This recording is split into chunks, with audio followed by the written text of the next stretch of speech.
Hello बच्चों, जय हिंद। कैसे हो? आज हम लोग नीट PYQ जो कि आपको ऊपर टॉपिक दिख रहा होगा, एक बहुत ही बेहतरीन टॉपिक डील करने वाले हैं। एक ऐसा टॉपिक जिससे ये तो नहीं बोलेंगे कि हर साल क्वेश्चन पूछता है, लेकिन जिस साल भी क्वेश्चन पूछा है यूँ समझ लो 4 मार्क्स आपको फालतू में देने का कोशिश किया है, बस आपको लपेटने आना चाहिए। टॉपिक है Newton's law of cooling.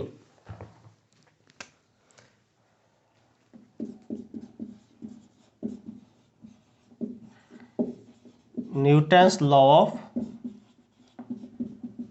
Cooling बहुत ही सिंपल सा कंसेप्ट है। इसका एक छोटा सा ओवरव्यू देख लो, क्योंकि हम टॉपिक पढ़ा तो नहीं रहे, डायरेक्टली न्यूमेरिकल टैकल करेंगे। टॉपिक अगर देखना है तो अपने ही चैनल के प्लेलिस्ट में जाकर के देख लेंगे, थर्मोडायनेमिक्स में टॉपिक किया हुआ है।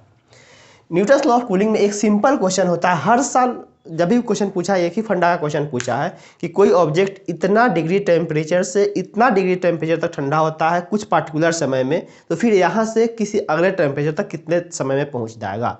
मतलब वो रेट ऑफ कूलिंग को इवेल्युएट करने की कोशिश करता है।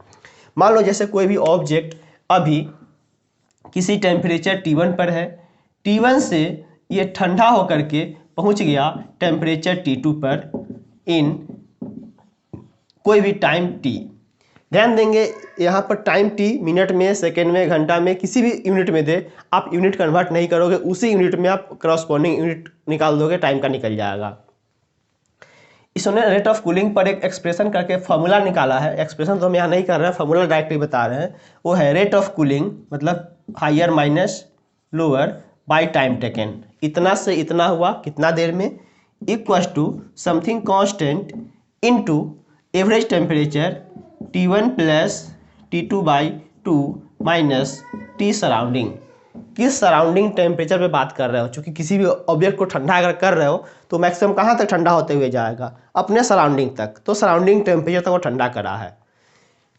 T1 बडी से T2 टेम्परेचर तक पहुँच गया, T1 से T2 टाइम T में। देन एक रिलेशन होता है जहाँ पर C कोई भी एक आर्बिट्री कॉन्स्टेंट हो सकता है, इसका वैल्यू फिक्स्ड नहीं है, ये एनी कॉन्स्टेंट है, इसका कोई फिक्स्ड वैल्यू नहीं होता है और ना अपने को कभी उसका जरूरत पड़ता भी है। डायरेक्टली चलते हैं इसके क्वेश्चंस पे। क्वेश्चन टैकल कैसे करते हैं, उठाते हैं क्वेश्चन PYQ के। एक क्वेश्चन इसने पूछा हुआ 2021, रिसेंट ईयर क्वेश्चन है 2021। कह रहा है a cup of coffee cool from 90 degree C to 80 degree C in T minute. 90 से 80 हुआ T मिनट में। When room temperature is 20 degree C, 20 degree के टेम्परेचर पर 90 से 80 हो जाता है 30 मिनट में। The time taken by a similar cup of coffee to cool from 80 degree T to 60 degree. 90 से 80 हुआ है T में, 90 से 80 हुआ है T में, तो 80 से 60 हो जाएगा कितना देर में? बस यही क्वेश्चन कह रहा है। सराउंडिंग टेम्परेचर कितने का है? 20 का। चलिए बहुत बढ़िया, डायरेक्टली हम यहाँ पर क्वेश्चन डालते हैं। ये 2021 का क्वेश्चन है नीट, आप कहीं भी जाके देख सकते हो। मेरे पास MTG का क्वेश्चन बैंक है। कितना गया? 90 टू 80, कितना देर में? T सेकेंड में, equal to something constant into 90 plus 80 का एवरेज निकालो। 90 plus 80 by 2, 90 plus 80 by 2 minus surrounding temperature कितने का दिया हुआ है? 20। आप इसको सॉल्व करो। 90 minus 80, 10 by T equal to C into 90 plus 80 by 2, ये कितना हो जाएगा? 85 minus 20, 10 by T equal to C into 85 minus 20 कितना हो जाएगा? 65। ठीक है, अब यहाँ से डायरेक्टली आप तो C निकालो, नहीं तो इसी फॉर्म में की इक्वेशन आप छोड़ दो। ये मेरा पहला इक्वेशन। फिर दूसरा क्या बोला? 80 से 60, 80 से 60 कितना समय लेगा? T' समय मान लेते हैं 80 से 60 जाने में, तो करो 80 से 60 किसी समय T' में, किसी समय T' में इक्वल टू कॉन्स्टेंट इनटू दोनों का एवरेज निकालो। 80 प्लस 60 का एवरेज कितना हो जाएगा? 80 प्लस 60 बाई 2 बोले तो 70, और माइनस सराउंडिंग टेम्परेचर तो उतना ही रहेगा 20 का। 80 minus 60, 20 by T' equal to C into 80 plus 60 by 2 कितना हो जाएगा? 70 माइनस 20, 50, मतलब 20 by T' equal to 50c। दूसरा इक्वेशन, दोनों इक्वेशन को आपस में डिवाइड कर लो आप। इक्वेशन फर्स्ट में इक्वेशन सेकंड से डिवाइड करो, क्या मिलेगा 10/t divided by 20/t dash, बोले तो t dash by 20 equals to 65c divided by 50c। c से c कैंसिल, कोई जरूरत नहीं पड़ा। 2 10 10 ये गया t dash by t equals to 65/5, t dash equals to 13t। कोई ऑप्शन है? कुछ गलती कर दिया क्या? 90 80 10/t 80 60 20/t 10/t 20/t equals 90 80 85 minus 20 65 और ये 70 माइनस 2 50, सॉरी यहाँ 50 65 50 t डैश 20 सॉरी 10 2 या 20 10 2 या 20, सॉरी थोड़ा सा यहाँ कैलकुलेशन मिस्टेक कर गए। t dash by t equals to 65/50।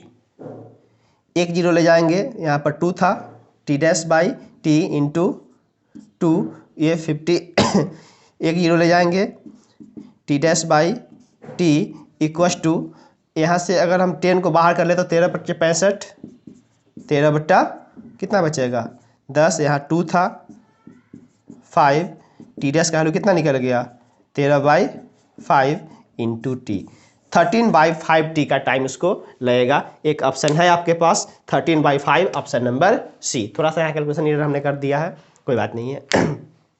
फिर नेक्स्ट क्वेश्चन कह रहा है certain quantity of water cool from 70 to 60। अब इस बार शॉर्ट में करेंगे, अब आपके पास फॉर्मूला है, देख लेना बहुत फास्ट। ये क्वेश्चन है आपके पास नीट 2014 का।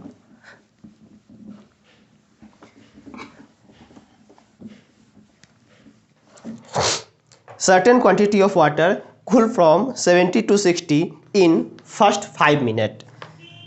70 से 60 कितना देर में 5 मिनट इनटू, अब इसका एवरेज 70 + 60 का एवरेज कितना हो जाएगा 65 माइनस अच्छा इस बार सराउंडिंग टेम्परेचर ही पूछ रहा है, माइनस सराउंडिंग टेम्परेचर को हम TS बना लिए। एक केस बोला कि 70 से 60 हो गया है कितना देर में 5 मिनट में, 70 से 60 किया हमने 5 मिनट में, 70 और 60 का एवरेज निकल गया यहाँ पर 65, जो भी था निकाल लिया सराउंडिंग टेम्परेचर, इसको हमने इक्वेशन 1 कर दिया। फिर सेकंड कह रहा है and 54 in the next 5 minute. 54 इसका मतलब क्या 60 से 54, इस बार आ गया 60 से 54 अगले 5 मिनट में फिर से इंटू सी। 60 + 54 का एवरेज निकालो, 60 + 54 का एवरेज कितना हो जाएगा 54 57, एवरेज हो जाएगा इसका 57 और माइनस टी सराउंडिंग वही रहेगा।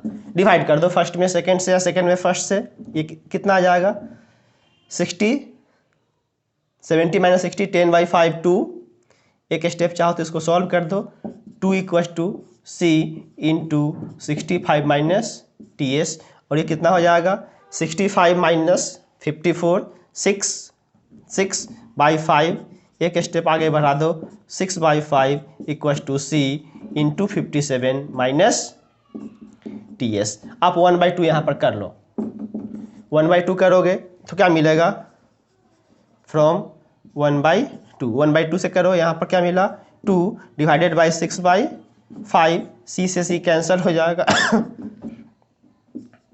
65 minus TS divided by 57 minus TS, ठीक है।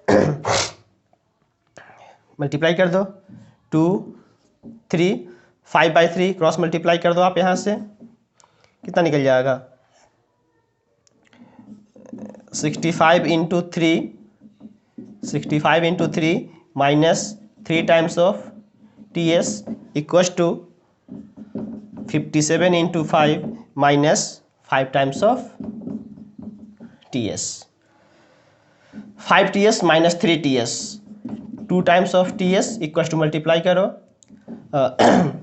7 5 7 35 5 3 5 5 25 3 28 माइनस 5 3 15 5 हासिल 1 6 3 18 और 1 19 195। टी एस का वैल्यू कितना हो जाएगा 5 माइनस 5 0 8 नहीं जाएगा 18 9 9 खत्म 90/2 45 डिग्री सी। सराउंडिंग टेम्परेचर कितना रहा होगा 45 डिग्री सी। कोई ऑप्शन है 45 डिग्री सी फर्स्ट ऑप्शन ही है। तो इस तरीके से आप देख सकते हो जब भी क्वेश्चन पूछा है सिंपल एक फॉर्मूला है, इतना से इतना कितना देर में something constant into average minus surrounding. बहुत ही इजीली बनने वाला क्वेश्चन है। फिर एक क्वेश्चन कह रहा, ये क्वेश्चन थोड़ा बहुत पहले का है 95 का है। A beaker full of hot water is keeped in a room if it cool from 80 to 75, 80 से 75 मतलब टेम्परेचर वैल्यू कितना घट गया 5 इन टाइम T1 एंड 75 से 70 75 टू 70 वापस से 5 ही घटा, बट धीरे धीरे टेम्परेचर ग्रेडियंट जो है वो घट रहा है। टेम्परेचर ग्रेडियंट चूँकि रूम टेम्परेचर ऑन एवरेज कितना होता है 25 से 30 डिग्री सेंटीग्रेड के आसपास होता है। तो जब टेम्परेचर ग्रेडियंट ज़्यादा था, टेम्परेचर का डिफरेंस ज़्यादा था तो हीट लॉस क्या होगा फास्ट थ्योरेटिकल क्वेश्चन कह रहा है। ऐसे भी आप देख पा रहे हो यहाँ पर 70 से 60 10 का टेम्परेचर घट गया 5 मिनट में, और फिर यहाँ 60 से 54 मात्र 6 का टेम्परेचर घट पाया अगला 5 मिनट में।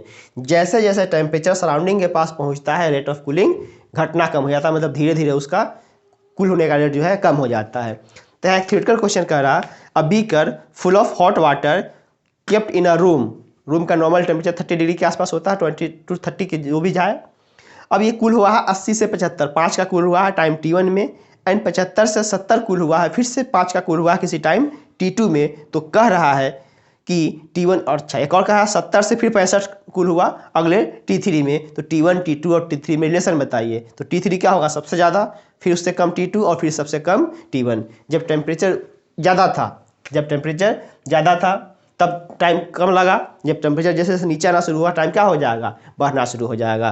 तो जब हम 80 से 75 आए हैं, 80 से 75 T1 समय में, फिर अगला क्वेश्चन कह रहा 75 से 70 गए हैं, 75 से 70 गए हैं T2 समय में, और फिर कह रहा कि हम 70 से 65 गए हैं, 70 से 65 गए हैं T3 समय में। जैसे जैसे ये सराउंडिंग टेम्परेचर के पास पहुंचेगा टाइम जो है बढ़ना शुरू हो जाएगा, मतलब सबसे कम टाइम कौन लगेगा T1, फिर T2, फिर T3।